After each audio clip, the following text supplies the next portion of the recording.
I'll eat a slice of cheese for every follower I get.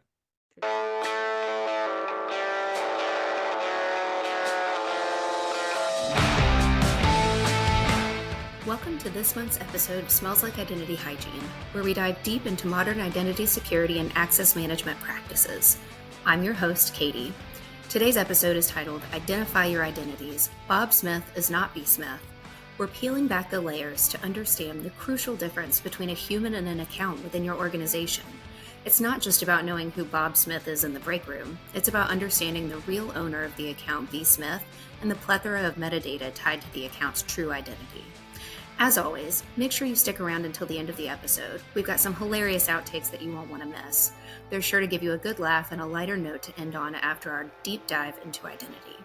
So, let's get started and unravel the meaning of identities within your cybersecurity ecosystem. Welcome to Smells Like Identity Hygiene Live. I'm here with my co-host, Rosie, and we are so glad to welcome the Manager of Identity and Collaboration, Pat Buffalino from Paramount today. Welcome, Pat. So glad to have you. Thank you. Happy to be here.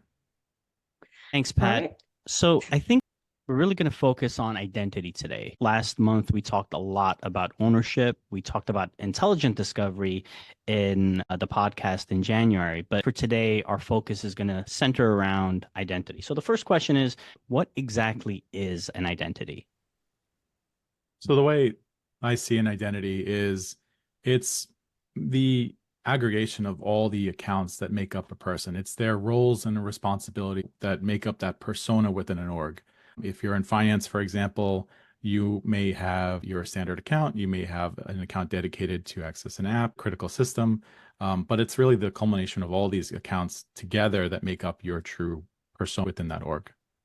A lot of people kind of define identities differently. It can just be a matter of dependent because it's so new. So what are some of the common misconceptions that you've come across as far as identities? People not giving enough attention to the fact that there are multiple accounts that make up a person, and not properly correlating these accounts and letting these drift into the ether always naturally causes problem in the long run for an org, and not correlate types of accounts to a person is usually where I see big problems. And it seems like a lot of people confuse an account with an identity. The idea of, well, this is my primary account, so this is who the identity is. Can you tell us why it's important to distinguish an individual account versus this is the human and this is the suite of accounts that human has control over? Yeah, let's Microsoft 365 admin, right? I may have a standard account that I use and I access my email, my Office app, doing my day-to-day web browsing. And then I may have a secondary account that I use for elevated permissions. Obviously, we don't want these two to mix, right? And we're trying to keep tier 0 stuff away from tier 2 or what have you. And this is like my admin account is one of my tools that I can use to do my job, and they don't cross each other. I may access or check out my admin account with my primary account, but they have very distinct usernames, passwords, second factors and things like that.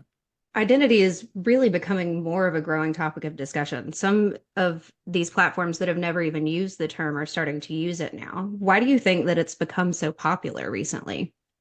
Oh, I mean, identity as of late, I mean, we all see it in the news. It's the perimeter to every org. It's the natural evolution of like what to attack next, right? Because it's very much like the firewall, to get into critical apps or your SaaS platforms or what have you. And it just makes sense that these days that's the next attack vector, right? Usernames, passwords. We have these significant data estates now in like the dark web of like dictionaries and of people's usernames and passwords and things like that. And it's just become too easy for threat actors to use these, and this is why we want to use like phish resistant factors and things like that to harden the perimeter, but also clean up, right? Reducing attack surface is huge.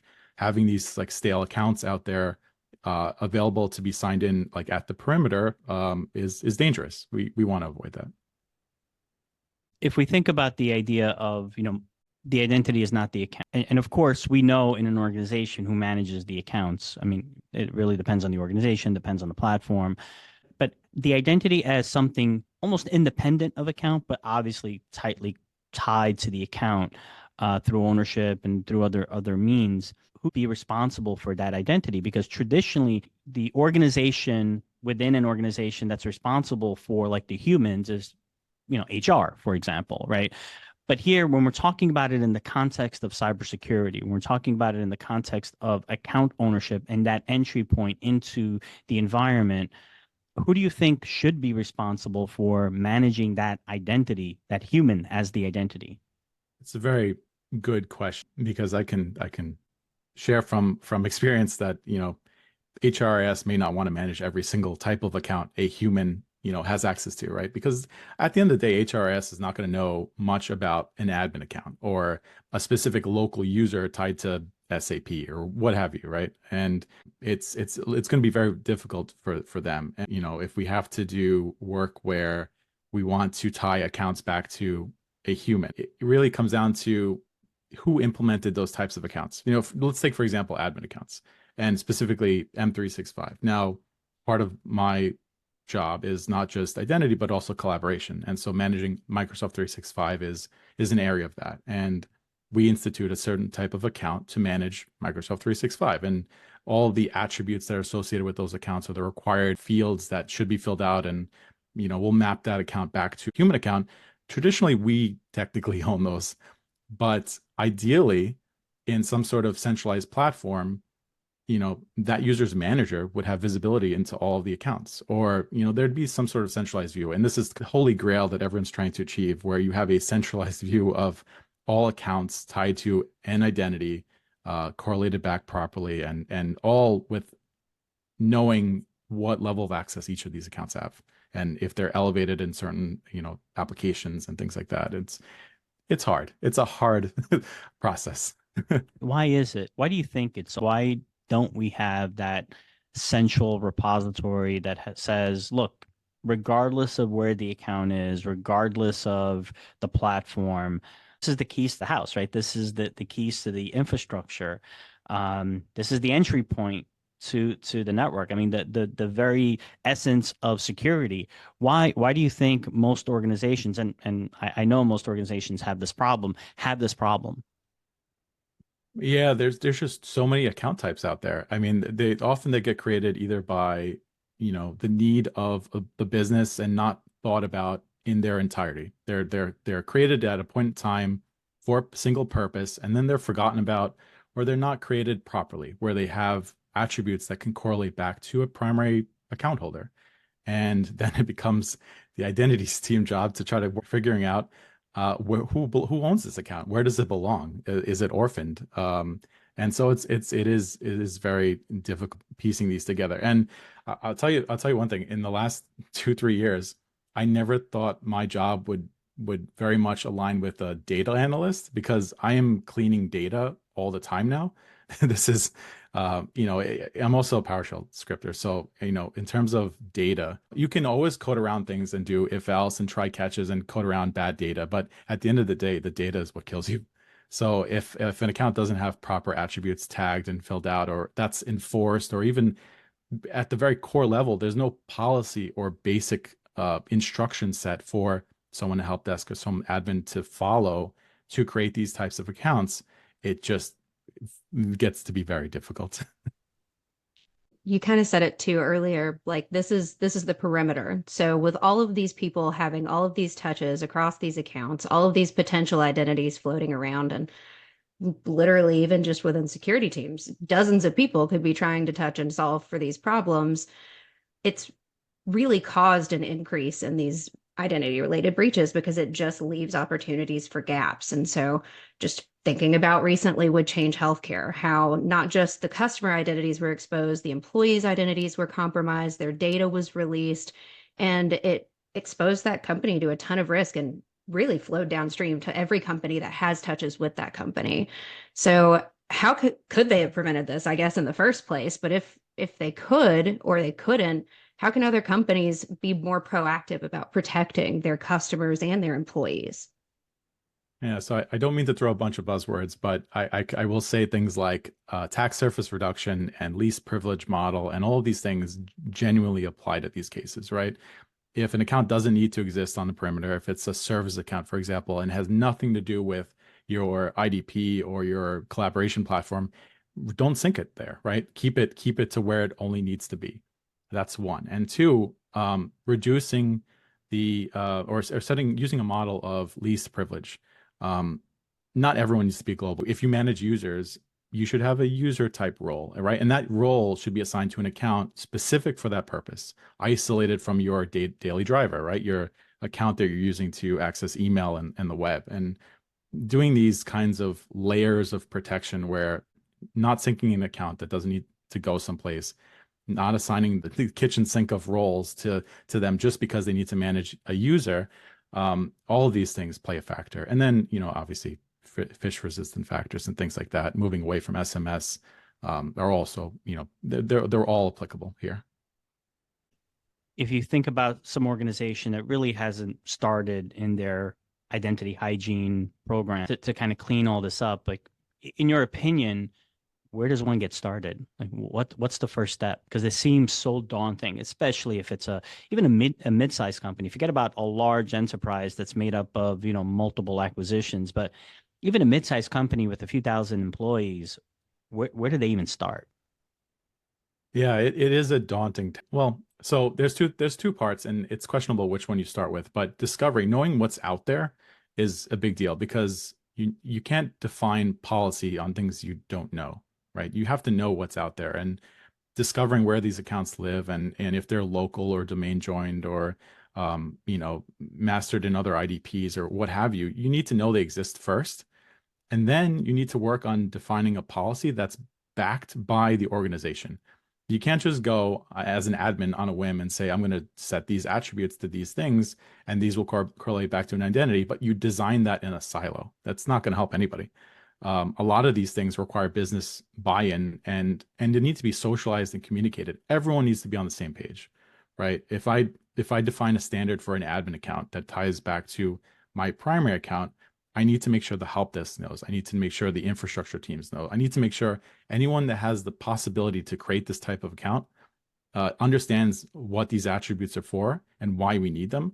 And not just that, but there's also the layer of trust but verify. These things need to be, and probably the third step, which is it's good to have a policy, it's good to have sign off, but then you need enforcement, right? And you need things that will go and prevent somebody from free form filling out, let's say, an attribute to whatever they want it to be, maybe make it so that they can only fill it out one way. And that one way is the policy way, right? There's lots of things you could do here. But yeah, that's probably where I would start, those key areas. Yeah, absolutely. So say someone comes to you and just essentially, if you had to lay this out in, I don't know, there's a million steps, right? A million components within those steps and sub steps. But if you had to say, here are the key components that you need to focus on and put it just really straightforward for someone who, like me, who doesn't always know everything about everything. Or, well, I wouldn't tell my kids that, but what would you explain that to someone like? What key components of that cybersecurity strategy would you tell them to focus on when trying to protect their digital identities? Yeah. So I definitely go through discovery, define a policy, define how you want your accounts to correlate back to an identity. It could be setting an attribute. It could be anything, right? There's lots of ways to do that. And yeah, there's how you tackle it or how you start to, boil the ocean, if you will, in a cleanup type phase, is all going to depend on tooling and resources and things like that. It's going to be difficult, right? If you're in a large organization and you have thousands of accounts that have drifted outside of what you would want as a, your defined policy, way of representing them, it's a Herculean task. It's very, very difficult, but you have to start somewhere. So hopefully that does justice to that question. Yeah, that was great. So Pat, you talked about buzzwords. I'm about to kind of make it really, really easy for you to use all sorts of buzzwords, and you will get 5 points for every buzzword you say. I will keep track. Can you tell us a little bit? And I could already picture some of the buzzwords you're going to use because this is the kind of question that I get asked, and you can't help but use the buzzwords, right? So, what do you see as the future and emerging trends when it comes to identity hygiene, when it comes to security and identity? What are the things that you see that people really need to start thinking about now that are coming in the horizon? So when it comes to identities, I mean, I've said it for plus I don't want to let you down here. Now you put me up on a pedestal of where what my buzzword I have knowledge my is. pen. I'm keeping track. So I mean, top of mind for me, I mean, is more of this account cleanup and attack surface reduction, right? And also, I mean, fish resistant factors. I know it's a little not so relevant to this conversation, but that to me personally, we all need to move away from SMS and anything that's knowledge based. I mean, that's just me. Um, because I don't know if you've seen it, but like there's YouTube videos out there that make like man in the middle type attacks on identity look like paint by color. Like it's so easy now for anyone to stand up these frameworks. They're YouTube videos. I mean, my daughter, 6 years old, could watch this video on her iPad and and follow the steps. Like it's crazy. So companies have to do things. They have to take steps to secure their identities because it's just become so easy, right? For anyone. And yeah, they need to take action if they're not already, and hopefully they are, because this stuff takes time. It's not something you can implement overnight. It's going to take months, if not years. Sorry, no buzzwords.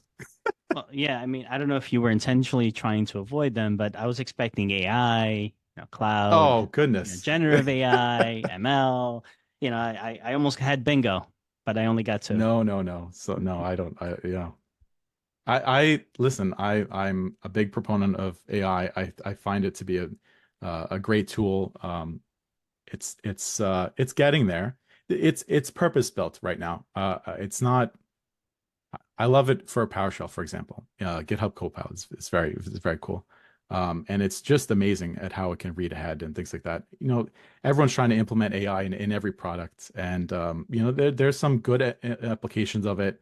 Um, but at the end of the day, it needs to provide some value other than it just being tied to a product. I've seen a lot of ITDR platforms out there these days that will say we have AI, we have ML, but like, what is it actually providing? What benefit is it providing? So Right. that's Are why I'm you not are you quick to use checking the those buzzwords. box, right? Yeah, Yeah, are you exactly. checking the box of saying you do AI, or are you using it in a meaningful way? But what Exactly. about the reverse, right? What about the idea of AI being used to attack identities and what companies have to be aware of? Because as it gets more and more sophisticated, we all if you think about um what was just released where OpenAI can generate at least a minute or 2 minutes of video, where a year ago there was the Will Smith eating spaghetti video that was Oh all yeah, I saw that. choppy and everything was breaking up, where they redid that video just 12 months later, and now it looks legit. Um, what about the dangers of AI? Not to protect an identity, but how are you going to protect those identities against an ever evolving and sophisticated AI that attackers could use? Yeah, so along the lines of AI being a tool, I mean, what it is, what's happening, and you can apply this to developers as well. It's getting like junior level developers up to the area of implementing code and stuff that a senior developer would do. And what is this doing in its essence, right? It's becoming more available. It's making these technologically complex things more available to the masses. That's what AI is doing, right? You may have a threat actor that knew about XYZ, or knew how to do this thing, but with AI and these sorts of tooling, they can now become so much more advanced just because they have a tool assisting them, right? And it's the same thing for good or for better or for worse.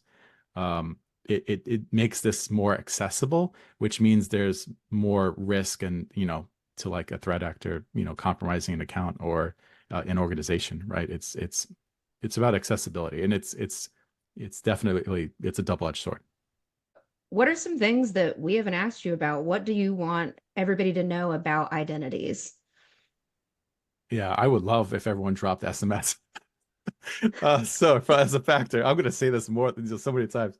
But it's amazing to me how easy it is to fish and man in the middle these types of these sign-on attempts, and very compelling sign-on pages are, it looks like Microsoft, it looks like Okta, it looks like whatever, and to an end user, you people put too much blame on end users, saying that like they're the weakest link, and it's not really the case. I don't believe that. I believe that it's up to the admins to implement things that protect the user with or without their action, right? Things like taking device context into play, where you're using public private keys to do some sort of authentication, and what you're doing is you're increasing security. And a lot of times people think like, well, you're going to increase security, you're going to increase friction to the user, and that's not the case, right? You're trying to do both. You're trying to increase security, but then abstract a lot of the difficult stuff away from the user and just make it super easy for them. And this is where, like, I was following Okta's journey on passwordless, and it's really compelling. It's really interesting. I would love to get to a point like that in anything passwordless. And Microsoft has a motto. It's they try to get people to MFA once a day, which is like so counterintuitive. You would think you'd want to MFA to every app, as many times, but the goal for them is to MFA once a day. And the only time they MFA again is if your risk posture changes. If you've taken your laptop from your home to like Starbucks, or if you've taken, if your laptop changed countries, you're flying or whatever. And that's justifiable, right? Your risk posture has changed. So abstracting a lot of this from the end user, you can't fault the end user. I'm sorry. They're gonna do what they're gonna do to get their job done, right? And I think it's within our power as admins to do more and design better systems, at the end of the day. Definitely. Even if that means they got to buy 600 gift cards for their CEO who needs them immediately post haste. So, Oh yeah. Oh goodness. oh, this is the part of our segment. It's my personal favorite part. We've gotten some of our favorite phrases that we use, our buzzwords, the Sphere buzzwords, where we ask you a question and just to get to know you a little bit better, move away from the seriousness of breaches for just a little while. So Sure. the question today is, if you could choose and have any superpower possible, what superpower would you choose and why? Wow, that's a good one.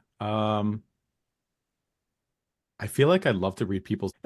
It doesn't seem like it, but I'm an introvert, and I just present well as like an extroverted person, and it's because of years of working the counter at my dad's pizzeria back. I feel like I'd hurt my own feelings. Like, you know what? I don't want to know what they think about me just now. So as long as you could turn it off, I think that's a really good superpower. Yeah. Selective hearing. I like that one. All right, Rosie, your turn. I keep going back between flight and super strength. And I keep thinking maybe the ability to fly, because I guess, not super strength, but I could probably get stronger just by working hard. But obviously not super strength. And then I wonder, what really are you going to do with super strength? Flying around just seems more fun, The classic. I guess mine would be teleportation, but like time travel teleportation, where I could just go wherever I want at any point in time ever. So like, even if I couldn't read their minds the right way and I said a thing that was dumb, I could just go back and just say something different the next. Thanks for tuning in to explore the critical difference between people and their digital profiles and identify your identities. Bob Smith is not BSmith. Don't miss our next episode, Control-Alt-Defeat, where we tackle asset types, controls, and violations, turning data into actionable insights and figuring out which violations to address first. Plus, mark your calendars for our March 21st webinar, where we dig deeper into identities and offer a live Q&A session. Before you go, enjoy a few laughs with our outtake segment. There's like meat puppet people. Insert VFX here. It will gnaw into the crevices of your brain and it'll be stuck in your head forever. Singing fish heads, Rosie. How are you going to eat 40,000 slices of cheese? We're worried about robots like taking malware. over. I Can't am get so away from sorry it. about that. No, you're not. It's bread dropping to the beat of a song. Country Katie. Sandwich, get a sandwich. It's like I am just the epitome of healthy eating. Everyone's going, oh, wow, it's amazing. Your birthday's 3/3. You were born at 3 a.m. We're all talking about it. And then my mother goes, maybe, I don't remember. That's it for today's episode of Smells Like Identity Hygiene.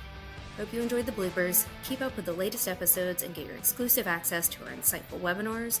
Make sure to subscribe to our podcast. You'll find all the updates and the registration link for our monthly webinar episodes in this episode's summary. Stay informed and secure by joining our growing community.